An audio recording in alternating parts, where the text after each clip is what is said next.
উচ্চতম ন্যায়ালয়ৰ উমা দেৱী গোচৰৰ পৰিপ্ৰেক্ষিতত কাৰো চাকৰি নিয়মীয়াকৰণ কৰিব নোৱাৰে। কেবিনেটৰ এই পাৱাৰ উচ্চতম ন্যায়ালয়ে প্ৰত্যাহাৰ কৰিছে।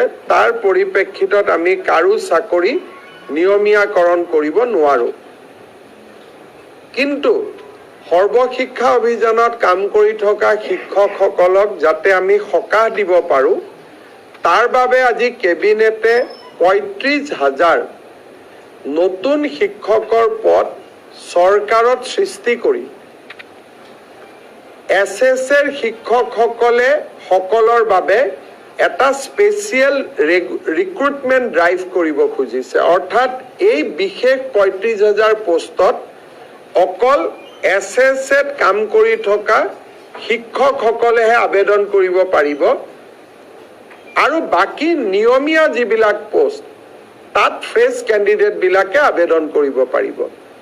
এই ৩৫,০০০ শিক্ষকে SSৰ পৰা আহি চৰকাৰত সোমোৱাৰ লগে লগে সৰ্বশিক্ষা অভিযানত ৩৫,০০০ পোষ্ট বিলুপ্তি হ'ব। অৰ্থাৎ সৰ্বশিক্ষা অভিযানৰ ৩৫,০০০ শিক্ষকে স্পেচিয়েল ৰিক্ৰুটমেণ্টৰ বাবে চৰকাৰত আবেদন কৰিব।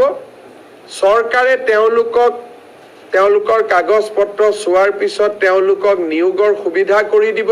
চৰকাৰত য'ত NPS পাব, চৰকাৰৰ পে স্কেল পাব, ইনক্ৰিমেণ্ট পাব, গোটেইবোৰ পাব। কিন্তু এইখিনি হৈ উঠাৰ পিছত সৰ্বশিক্ষা অভিযানত পূৰ্বতে কাম কৰি থকা তেওঁলোকৰ পদসমূহ বিলুপ্তি হৈ যাব।